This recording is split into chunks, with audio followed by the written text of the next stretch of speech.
everybody, welcome. Wait a minute, I'm still trying to fix myself here, Benny, because I moved my thing here from the last show, and so I have to make a little adjustment here. That was me trying to like turn the camera to show the plants. And it's still not exactly right, but Olivia will forgive me. Hey, everybody, welcome to the Dr. Pat Show, talk radio to thrive by. You know, one of the things, Benny, that I was saying, and I don't think I say it enough, and I'm just curious how Olivia feels about it too, but I was really struck by the last hour. And one of the things that was said was we were talking about how much we learn from others. And I had a moment where, and this is about today's show, this hour that we're going to do here with Penny Price Lavin joining me here today. Her book, right, The Healing Field.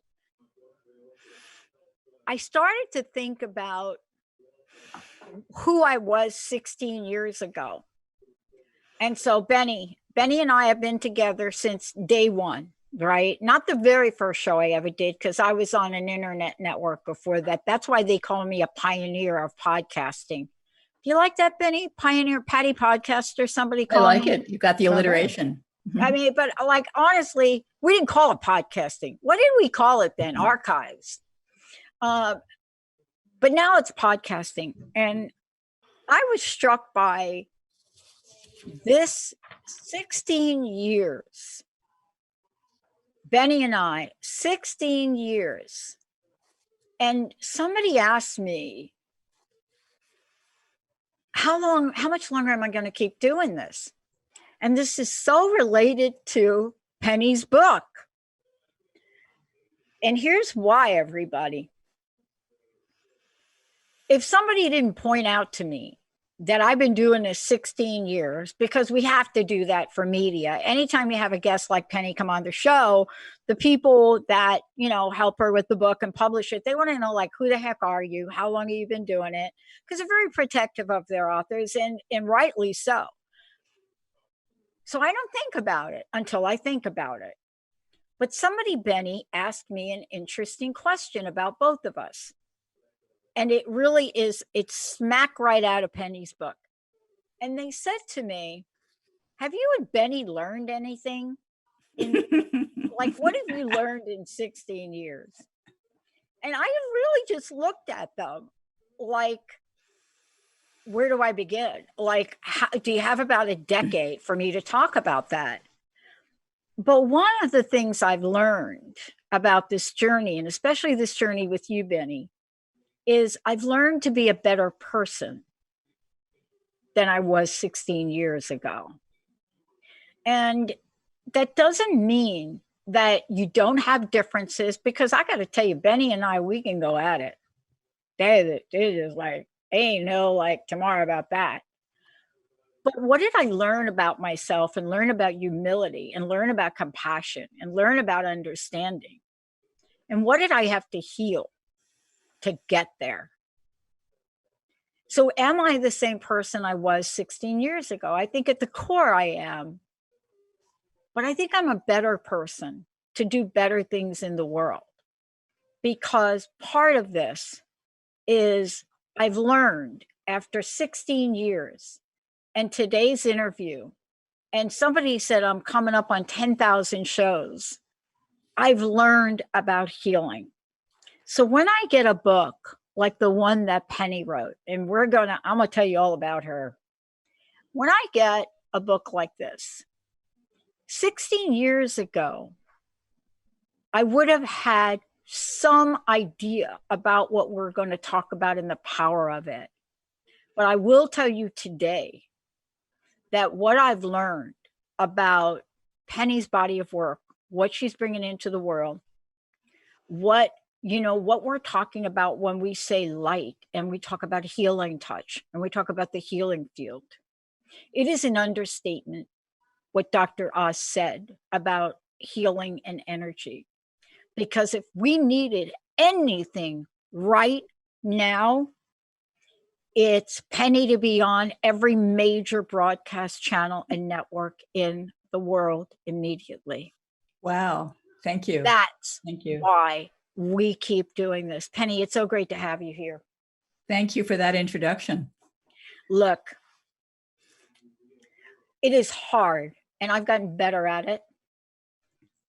16 years ago, Benny will tell you I probably would have fumbled on my own words a little bit. I still stutter. I stuttered growing up. I still stutter a little bit. I had a moment in my last show, but I didn't have the depth and the breadth of what you have committed and dedicated yourself to.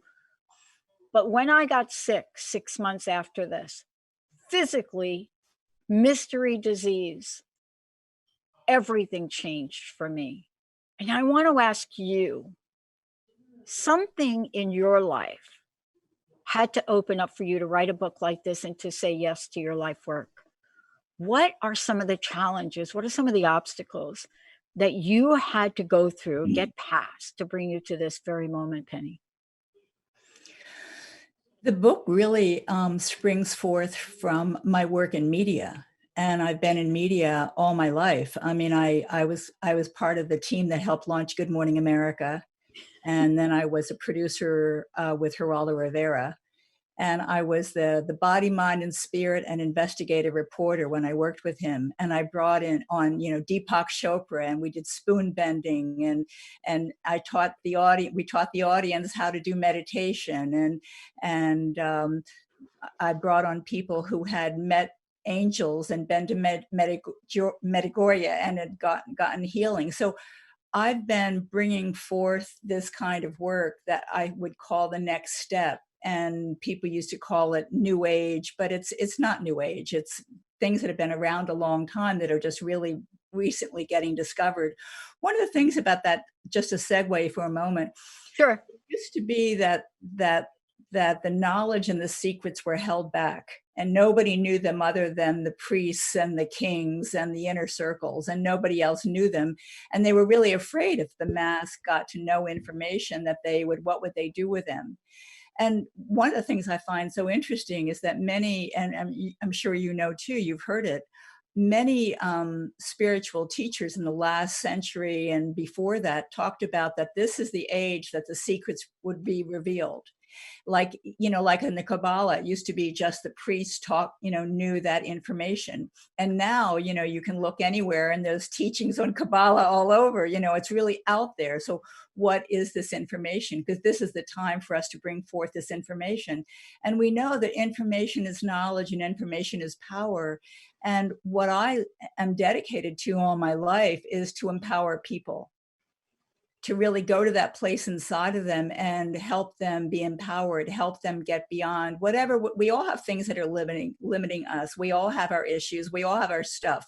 In One Light Healing Touch, besides being a filmmaker and an author, I'm a practitioner and an instructor with an international energy healing school called One Light Healing Touch. And we see, in every class, people come in with their stuff, whether it's stress or whether it's illness or whether it's problematic patterns that they keep repeating and repeating and repeating and say, why am I doing that again? Why am I still doing that? And what we know is that it takes time for people to learn and open and grow. And so what we love to do is teach the information so that people can learn and open and grow. But what's really important is a couple of years ago, all of our students, everybody was reading the Eckhart Tolle book, The Power of Now. I'm sure you read it. And they all said, well, what do you think of it? What do you think of it? And we read it and we realized that Eckhart Tolle is indeed an enlightened being. Absolutely. But he's missing some really important point, which is that when what he talked about was the power of being present. And all of the great spiritual teachers, including Buddha, talked endlessly about the power of being present. So what we know is that it's key to be present, but you could give somebody $1 million to say, here, be present. And if they have all this stuff going on inside of them, the anxiety and the stress, and I'm not worthy, or all the stuff that we carry, the lack of love that perhaps a parent gave one of that child, or she favored your sister over your brother. And we internalize that stuff. And so if that's what is holding you back, that's what you're holding, not holding you back. That's what you're holding. There's no way that you can be present. So None. exactly. So before a person can be present, which is key, you have to learn to clear out. You have to learn to release and open and bring in the energies. And that's why in One Light Healing Touch, we have a 14 and 18-day energy healing school where we have so many healing techniques and practices to help people really release this, whatever's in the way, in a very gentle way. What's important too, I think is interesting, is that there's a woman in the documentary and in the book, her name is Candace Pert. You probably heard of Candace, right? Yeah. I loved Candace Pert, and she loved our work at One Light Healing Touch. And so what she said in the when I was interviewing her, what she said was so interesting is that she really found in her research with psychoneuroimmunology that talk therapy is not as effective as some people would like it to be. And what she found, looking at the brain as she did, and looking at how the brains and the neuron work, she really found that when you every week and you go and you meet with your therapist and you talk about that dreadful thing that happened, what it does is it actually makes the grooves deeper. She saw it, the grooves were getting deeper. So what we know is that it's really important to know what our stuff is and know what our pains and our issues and all that, who we are. We really need to know who we are and what we're carrying in life, but we also need to find really effective ways to release it and get on with it so we can move ahead. I love Deepak Chopra. He had that great story, and he said, if you think that every day, I think it was something like 60,000 thoughts, we have like 60,000 thoughts a day, right? So, and he said, each day you keep on with that, and then you realize through your lifetime, you've had all these things that you're carrying forth. That's a lot of baggage, right? It's a whole lot of baggage. So unless you learn to say, let me clear out so I can focus and be present and come into my heart and not be guided. We really teach in One Light Healing Touch not to be guided by the brain, but to be guided by the heart. And the brain is so wonderful at if you tune in and you meditate, and I'm sure you do, and many of your listeners do, if you tune in and you meditate, and after you meditate and you clear it, you connect with your heart and you ask, and I'll guide, if you want me to, I'll guide your listeners through a little practice we have called running energy, which will help. Yeah, I'd love to do that later on in the show because I was hoping you would say that. Oh, I would love to do that. It's very powerful. So when you get to that point of connecting to your heart and you say, teach me, what should I do? How could I make the best use of this day today for myself and for the highest good of the people in my life? When you get that answer and you sit and you feel that answer, and I'll guide us into that, and then you feel that answer, that's when you ask the head, okay, help me get there. Because the head is wonderful at directing and coming up with 1,000 ways to do something. So when you feel it in your heart, what brings you that sense of heart-centeredness and open-heartedness and connection to what your path is and what your purpose is in life and how you can better take care of your friends and your family, then you say, okay, okay, head, tell me all the different ways that are ways to do that. Because if you realize that all we have in our life is our time and our energy, right? We have our time and energy. So if we spend we often get acclimated and we look at the glittery, shiny things, right? Right. So we look at this shiny thing or that shiny thing, and we go down this path and we go down this path. And then what happens 5 years later, you look at that shiny thing that you followed and you say, this isn't what I want. This doesn't speak to me. And then what did you do? You spent 5 years on a path that is okay, but it's not really who you are in your inner, innermost being. So it's really important. We teach all the different, one of the things we teach our students is learning how to go inside, connect to their inner guidance, connect to their higher self, which is about 6 to 8 inches above the head, and really get the best possible guidance so they're not going off into different directions that really aren't in their highest and best interest. Well, I wanted to talk to you about this in a lot of different ways. And let me tell you what I'm struck by about this. And I knew we were going to have this kind of conversation. I'm reading your book. And first of all, let me comment on the book. For those of you out there, we're actually going to give a copy of the book away. Mine's a little bent right now, but and I think Olivia, you're putting up pictures of the book as well. And so here it is. Look, one of the things I was struck by is um, I loved the format of the book. So let me tell you what I mean by love the format of the book. So a lot of times when you're doing interviews, right? You go through and you do interviews. You know, I did something just like you for my dissertation. I did a whole ton of interviews, but I didn't just list what people said. I put what they said aligned to a topic. And you know what I looked at in the book is how the connecting dots are easily made between some of these incredible world leaders, right? These thought leaders and a particular topic. What compelled you to do the book that way? Well, when I did the documentary, I wasn't planning on doing a book. I did the documentary because I saw in the field, I mean, because my life has been in media all my career. And when I did the when I was in this field and then I got into energy healing as a practitioner, I looked around and I saw the field and I saw different documentaries and I saw that there was nothing to really explain this piece of energy healing. I mean, people had little bits of it here and there, but there was nothing that could pull it together. So that's what I do as a producer. And, you know, I've worked on national television shows from the East Coast to the West Coast. And what I do is I'm able to look at something and see how it could be a whole cloth so that people could understand it. You know, when I was at Good Morning America, you know, they said, think of talking, you're talking to the mainstream public, you're talking to people who've had an education that might not be as advanced as other people. So you want to find ways to communicate with them. So my whole being has always been about how could I find things that would be informative and empowering to people that could help them in their lives.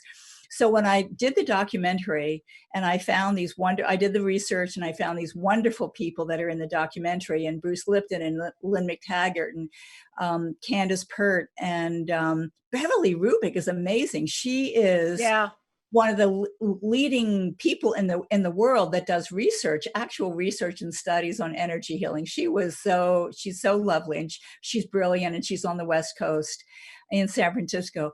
So when I did the documentary, I started getting emails from people all over the world, and they said, we love looking at your documentary and we have to look at it again and again and again because it's so rich. And that's when I realized, they said, are you ever going to do a book? Because in a book, they could reread it again and again and again and have the page open and, you know, underline it or whatever. So that's what gave me the idea. Wow. It was in me responding to a need out there that people were saying, oh, please do a book. So when I did the book, it was, you know, just the same way that Ken Burns will do a long documentary and then a couple years later becomes a book. So he uses part of the transcript or a lot of the transcript, and then he'll add other material. So that's basically what I did. I used the transcript. The first part of the book is a lot of the transcript, and then I had a lot of additional material that wasn't in, that wasn't in the documentary that became additional material.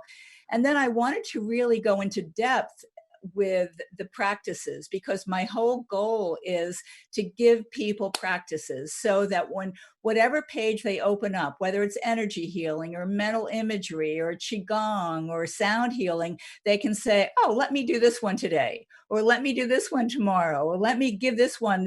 My father would love this qigong, exercise, or the sound healing. So I wanted to make something very user friendly so that the reader would really be able to help themselves, and as some of the experts said in the book, that what's happening now in healthcare is there's a huge revolution.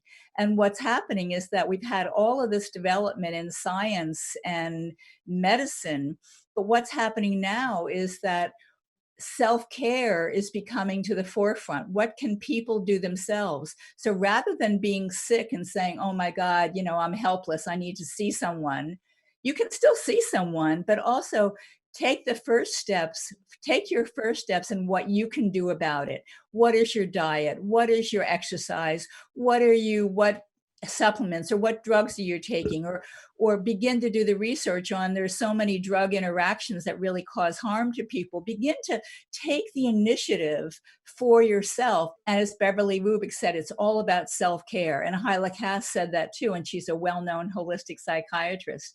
So what's happening now is self-care. And so what I was hoping with the book was giving people a wealth of information so they could understand it, and then give them page after page of self-healing practices so that they could, for the rest of their lives, have hundreds of tools that they could use and enjoy. I want to ask you this question because I have to tell you, this book is jam-packed.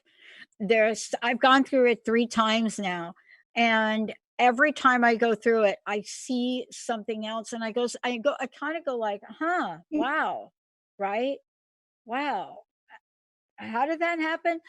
What were your wow moments? I'm sure you had several, but usually when you take on a project like this, or even when I do an interview, at the end of the day, I'm like, wow, I didn't know dot dot dot.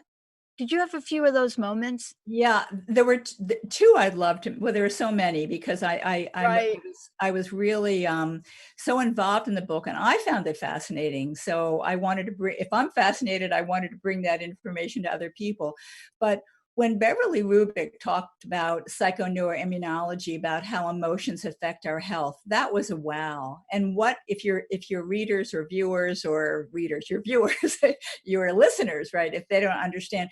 So Beverly Rubik has passed away, but she was one of the giants in the field. And what she found is that when we think a thought or have an emotion, that is 1 nanosecond after that, we create this molecule in our brain. And if you remember when we were in grade school and we did a diagram of a sentence, and it'll look like little trees and so forth. Well, that's what happens, she said, when we think a thought or have an emotion. And so in 1 second, you feel sadness or anger or competition or what, the human, she found about 180 of the ones that were most commonly experienced by human beings. So it was created in the brain in a second. And then what she found is within nanoseconds, that molecule floods the body. So you don't just have a thought or a feeling in your brain, your whole body is flooded with sadness or terror or love or all that. So we're constantly remaking our body anew, and you've heard, every, 7 years, our whole body is completely Yeah. anew. And Deepak Yeah. talks about that a lot too. We're remaking our body anew. So when the actual physical research that Candace Pert did, that we are actually creating these molecules, and these molecules go all of our body. So we are creating a body that is either afraid and angry, or more open, or more loving. We are creating those bodies, and every day. So it's nothing for anybody to think about, oh gee, I can't do it. Every day you have an opportunity, every moment you have an opportunity of, rather than being feeling that you're at a loss, or feeling that you can't do something, or feeling that woe is me, which we all do all the time. But you Right. can say, okay, well, let me think a positive thought. Lynn McTaggart talks a lot about that with the power of intention. Let me create a positive energetic. And when we create that positive energetic, we flood our body with that. And what we are finding in energy healing is that the other thing that was the wow moment for me is that, and I'll come back to that, but there's a third thing that I want to say. When we Sure. think a thought or have an emotion, as our chakras or energy centers, energy distribution centers, as we hold this energy inside of us, whether it's sadness or pain or betrayal or competition or anger, as we're holding this energy, as the energy is coming through us, light from above and magnetic energy below, we are then radiating that energy out to the world. So we're radiating joy or radiating anger or so we are our own a little environmental factory here of what we can contribute to the world. Do we contribute, positive energy? Do we contribute negative energy? We all have a responsibility. We all, not that we know it, but we all can take the responsibility of saying, well, let me create this piece that's me. Let me create this piece that's me that is good. Let me add this goodness into the world, because when we do that, it affects the world. Years ago, I don't know whether you had him on your show, I had him on Good Morning America. Peter Tompkins did this wonderful little book called The Secret Life of Plants. Yes. And I love that book. And what he said is that what you're feeling and your anger, your plants get it and they thrive, or they die off, depending whether you're sending love or you're sending hatred, or you're sending, you don't even look at your plants or care about them. They feel it. So, and then he did this, I don't know whether it's still in print, but it's a fascinating book if your listeners want to get it. They did this where he sent energy and thoughts to plants, my little plant in my living room or something, and they would send this thousands of miles away. And sure enough, the little plants would thrive or they would wither. So what we know, and that was the thing that I thought was quite interesting, something that really interested me with the work that Beverly Rubik said, is that we know energy healing works because we're having, great successes with energy healing. And when we do energy healing, it's always positive. Now, sometimes I call it a throw away the crutches kind of moment where it's huge. But even if it's not that, it's always positive. People feel more relaxed. They feel calmer. They feel more at balance. I did a distant healing on a client the other day. She was in Asheville, North Carolina. And I worked with her, and it was one session, and I pulled energy out and I sent energy in. And the next day she said, I'm an artist. And I had the best night's sleep I've had in months. And the next day when I woke up, I had all these ideas for what I wanted to paint and what I wanted to create. And that was in one session.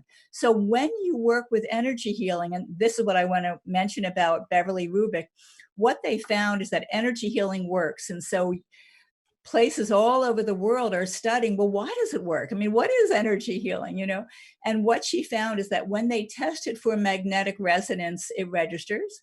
When they check it for electricity, it registers with electricity resonance.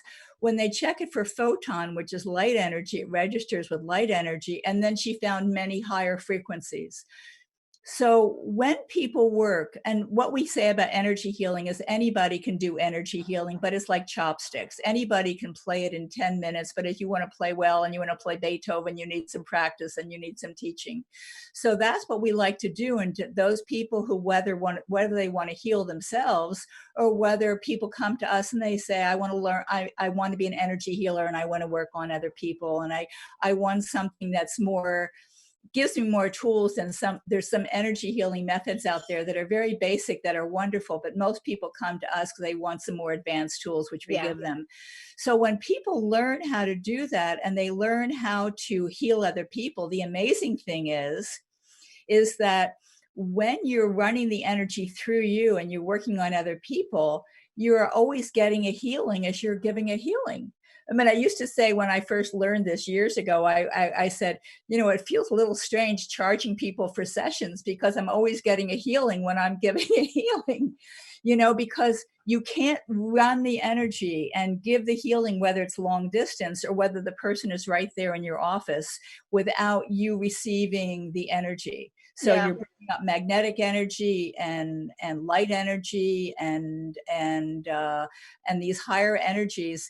And what we know is that the more people get good at it and practice, and the more they can release their stuff, the better that they get at energy healing. If you still have a lot of stuff that's going on with whatever that stuff is, if that's still occupying a lot of space in there, then you can't really be as good a channel as you would like to be. So there's more time spent on releasing those lower energies. I'll call them lower, but there's no lower, higher. They're just no different. But I think for the point of the show, when you say lower energies, people know. Another term that people use is negative, even though they may not be. But you know what you're saying is, to put it in the context, is look, I started this show wasn't always a Dr. Pat show. The first version of it was crust busting your way to an awesome life, because I realized sitting on a couch that I felt so crusted over, I could barely do anything but turn the remote control. And what you're talking about, more folks are going to need to talk about now, because I think the one thing that we're all acutely aware of is we are creating a lot of crust right now. And if we think we're going to hit the magic button of the vision board we put over there, and you know, we're still carrying metal caskets from an incident of our past, boy, that is a rough road to take. We're going to take a short break. When we come back, I want a lot of information from you, how we can get a copy of the book, everything. Also, you also going to take us through exactly what you said before. I think you called it running energy. It's what is in the book. And then we're going to make sure we have a copy of the book to give away. But right now, let's take a short break. There's some fascinating things in this book, The Healing Field. And, you know, talked about in a way that I don't think Penny kind of sat down and said, wow, we're going to be in the middle of like a serious crisis now. Let me write the book. But it is a book for this time. Let's take a short break. We'll be right back.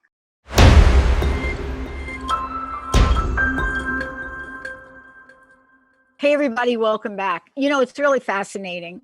I just love the way, what is that expression, Benny, that was part of like a show, TV show? I love it when a plan comes together. That'd be the old A-Team with Hannibal. Yeah. Yeah. I love it when a plan He's getting that big old cigar in his mouth too, which you're missing. You could always use one as a prop sometime too, but. Okay, I can do that. I get you.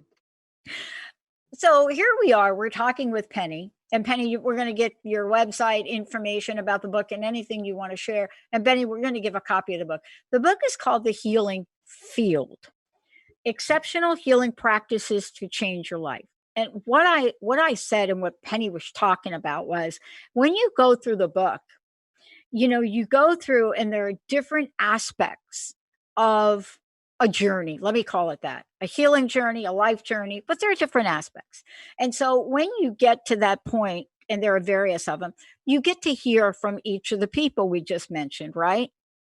Whether it's talking about Qigong, fascinating. Qigong is amazing. Whether you're talking about that or you're talking about, you know, a variety of studies. There's so much that you've put in this book, Penny. But the thing I loved about it was, this is one of these books that I originally thought when I got it, it's going to be a little bit difficult for people to read. It's not. The brilliance and the creative genius about the way that this book has been written, and the contributions of people that have, you know, been interviewed for it. They break this down so that every single one of us can take something away from it and implement it immediately in our lives. Because what Penny talked about was so absolutely needed. It really has to get an exclamation point. Benny and I know about the crust busting part of this. The show was called that. It is very difficult to enact anything if there is something blocking the way. Now, before we keep going here, and before you're going to gift us with this, I'm going to call it a healing. How do people get a copy of the book? How do they find out about your work? How do they find out any and all of the above? Oh, thank you, Pat. Well, the book is available on Amazon. I also sell it off my website, but Amazon is fine. Our website is onelighthealingtouch.com, or they can just do OLHT and then the number 1.com. So OLHT1.com is the website for One Light Healing Touch. What I want to mention is that in a couple of weeks, the end of May, I am offering a workshop called the Day of Healing, and it's wonderful. I have students who have taken it for years and come back every year, and I teach scanning and radiant healing and distant healing. And the reason I'm doing it this year particularly is because we all know people in other parts of the world that we say, oh my God, I'd love to send them some distant healing. And how do I do that? Or how do I heal myself? And so it's called the Day of Healing. They can sign up on the if they email me. My website is, pardon me, that I gave you my website. If they email me, Penny Lavin, pennylavin@gmail.com. So if anybody emails me, I will send them the flyer. The Day of Healing workshop is May 31st. And I'd love to have anybody who would like to come. I'm doing it via Zoom, obviously. The other thing I'm doing, which is we have an energy healing school, which normally people come in person, but we can't do that this year. So we meditated on it. We really got that we need to keep doing it, but we're going to do it via Zoom this year. So we really got kind of like you were thinking about the next thing that you create. You feel wait or go forward, wait or go forward. And we really got, now is the time to offer it. So I'm going to do an online school for the course, for the class. And it begins in June, and the dates are on the website. And again, if people email me at pennylavin@gmail.com, I'll send them a flyer. So it's a reduced rate from our regular rate, which is also most people think it's very reasonable for energy and healing schools. But it's a 14-day school, begins in June. It goes until mid-August. We meet almost every other weekend. And I teach 33 healing techniques and 50 self-healing practices and sound work and breath work and movement and sacred ceremony. And people use it to heal themselves, or if they want to learn how to be practitioners, to work on other people. So it's really for both. And there are some things that really lend themselves to online teaching. And what we found with One Light Healing Touch is that it lends itself perfectly because the founder of One Light Healing Touch is my husband, Ron Lavin. So I know him very well. He was born totally open, clairvoyant, clairsentient, clairaudient, clairvoyant. And what we do with One Light Healing Touch is we teach people how to use the techniques to heal themselves and to heal other people. But he was in 5 landmark studies with the NIH, the National Institutes of Health, on distant healing. And the results were amazing. I'll just briefly tell you about the studies because they were so cool. I called them his Mission Impossible years. He would get an envelope and it said, don't open until Monday, whatever. And he would open it and it would have the person's picture, their first name, and their T-cell count. And that's all he had. And then he would tune in, spirit to spirit, begin to look at them spirit to spirit, bring their energy in, which is what we teach our students how to do, how to connect with the energy and bring it in, look at what was going on, and then decide which kind of healing technique he wanted to do that day. And he would do a healing. And then the study was to do it for 5 days. And then he would send in his booklet to the California Pacifica, which was through the NIH, which is what ran the study. And the thing that was amazing, Pat, was that when they looked at the results of this, he wasn't the only person, obviously, but they had a number of people. They only wanted to have people that were called master healers, which you have to have a certain kind of energetic frequency to be a master healer. We teach our students that how to be master healers. But at any rate, when they looked at the results, they had a control group and a treated group. And everybody in the treated group, their secondary diseases, which are the things that used to kill AIDS patients because they had no immune system. So they would die of cancer and pneumonia and all of those kind of secondary conditions. Every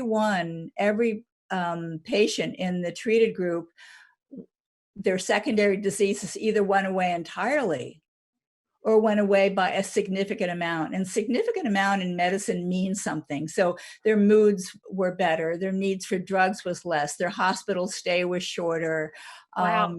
all of those kinds of factors.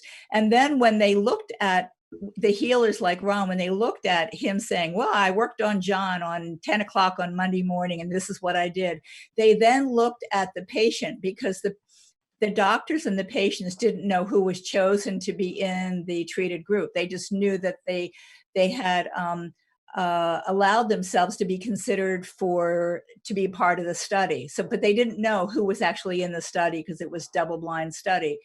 So when they looked at those patients who were actually in the study, and they looked at John, and he would say, well, Monday morning at 10 o'clock, I started feeling this energy come over my body, and then I felt peaceful, and it was blue or spark, whatever. They would feel a total correlation with people like Ron who were doing the energy healing. And so, I mean, one person Ron worked on had a brain lymphoma, and the next week it was totally gone. So people went through amazing, amazing healings. But when it went out for peer review, the doctors, of course, didn't believe it because it wasn't just energy healing with bringing a person in your office and doing energy healing. This was 3,000 miles across the country. So they were saying, this can't happen. Wow. That can't happen. So wow. They made them repeat, they made Elizabeth Targ repeat the study 4 times. And each time the results were exactly the same. So then it became a landmark study and it was published in the Western Journal of Medicine.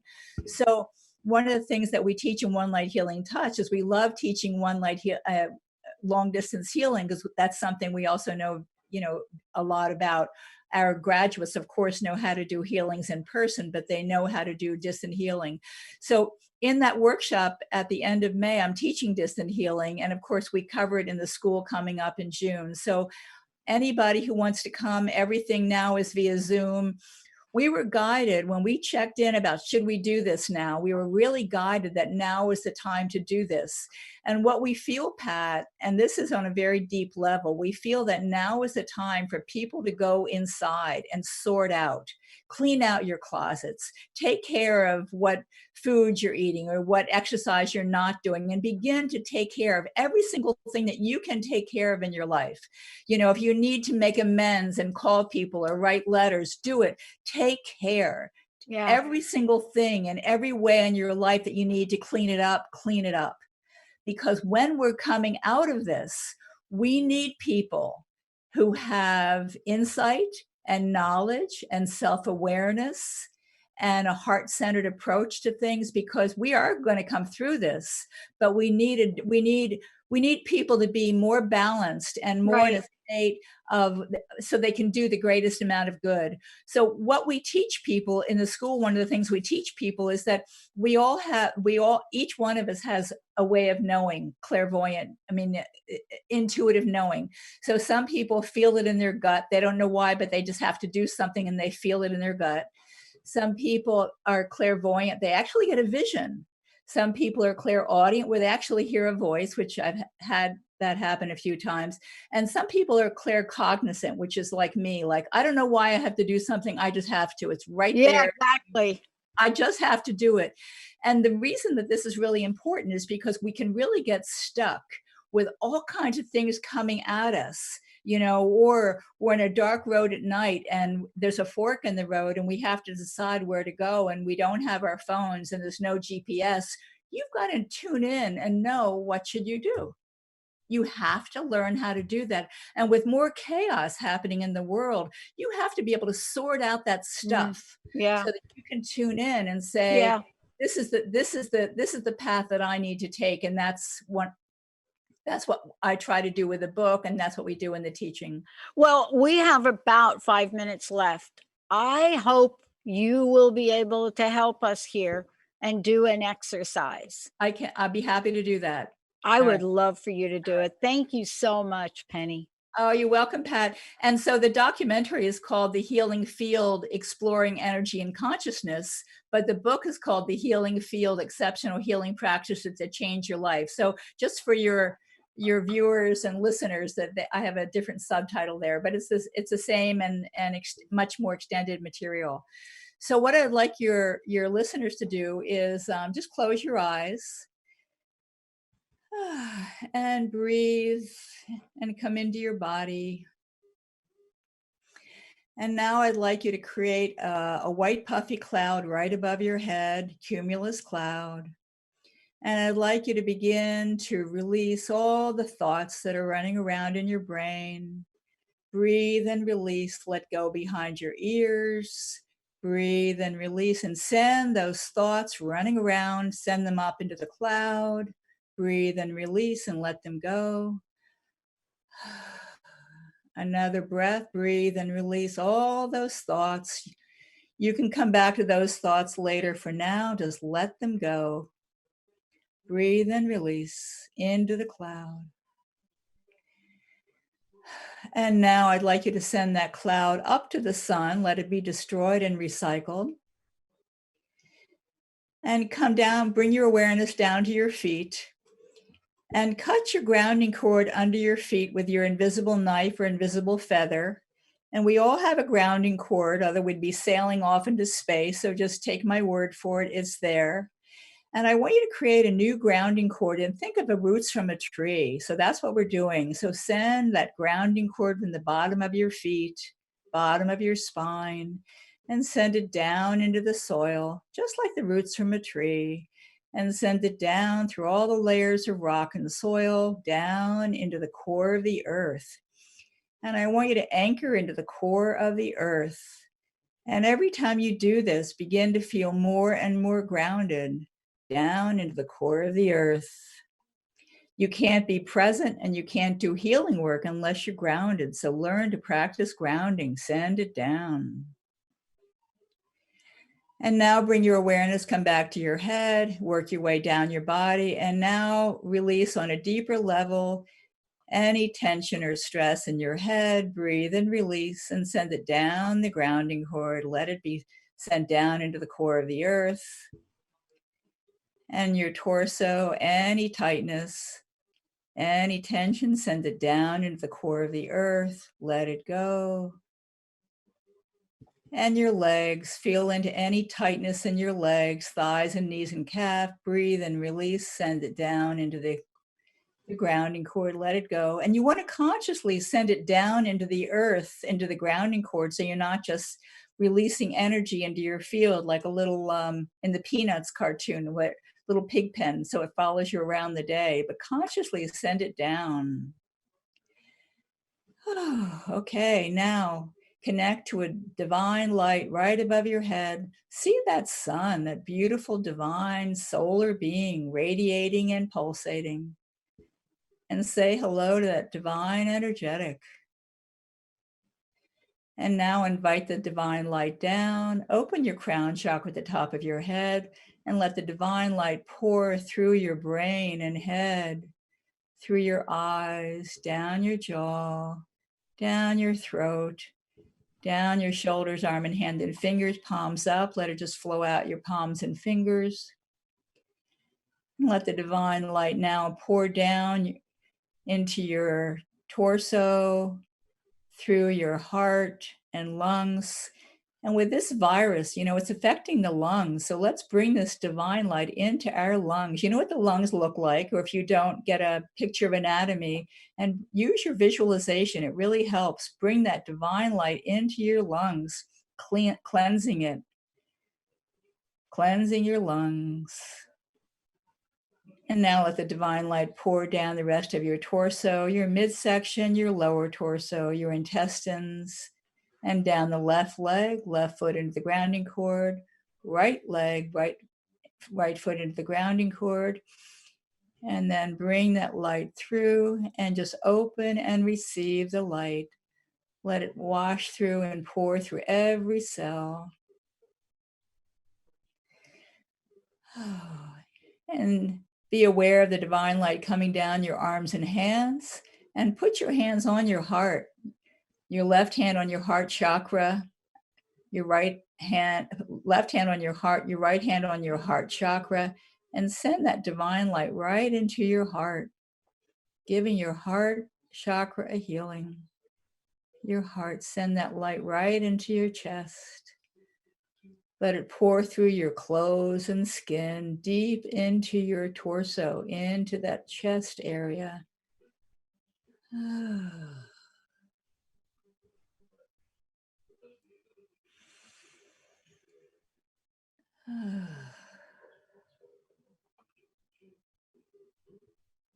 Send the energy in.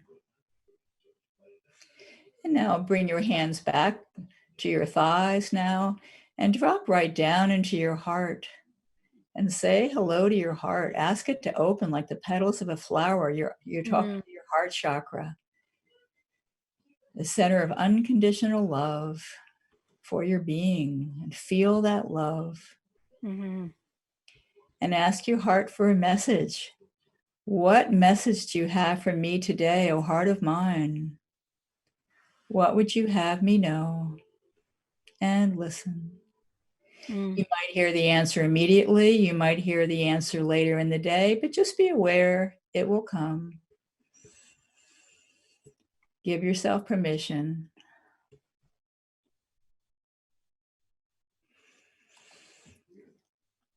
Wow, Penny, And when you're thank ready, you open your eyes. so. How do you feel, Pat? Wow, I feel so much lighter. Oh, good, good, good. Penny, thank you so much for today. Again, would you mind giving out your website for folks? The website, the abbreviation is OLHT1.com. It stands for One Light Healing Touch. And again, let folks know where they can find a copy of your book. Yeah, both the documentary and the book, they're both on Amazon. And if anybody gets Gaia, Gaia has my documentary. It's so popular on Gaia that they also have it in German, French, and Spanish. So the documentary is The Healing Field, Exploring Energy and Consciousness. Mm-hmm. So that's what the book is based on. Thank you. Hey, everybody. Thank you so much. Thank you so much for tuning us in and turning us on. The Healing Field, of course. And as Penny said before, lots more information on our website. Benny, thank you. Olivia, thank you. And from all of us to all of you, you are so blessed. You are so loved. Be well. We'll see you next time. Thank you, Pat, so much. I enjoyed it. Thank you.